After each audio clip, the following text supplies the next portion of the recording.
Подготовка к расширению цементного производства на территории Якутцемента идет полным ходом. На строительные площадки доставлена первая партия бетона. С этого момента процесс возведения третьей печи вступает в активную фазу. Александр Лебедев продолжит. На прошлой неделе управляющей компанией «Восток-цемент» «Стрелитон» в поселок Масаллох был прикомандирован автобетононасос. Заранее была подготовлена к работе бетонно-растворная установка, и первый в этом сезоне бетон был подан на главную стройку Якутцемента. Давно мечтали построить современную новую печку, современные мельницы.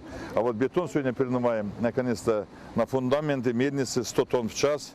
Сепараторная мельница – это мечта любого цементника, чтобы получить высококачественные цементы. И в нашей мельнице старого типа, будем говорить, им по 45 лет. Бесперебойную работу строителя обеспечивает 2 миксера. Всего в фундамент объекта будет уложено около 7000 кубометров бетона. Ну вот пришли, выставили разбивку, сделали, выставили опалубку. Сегодня торжественный день, первый бетон, отделение помола цемента.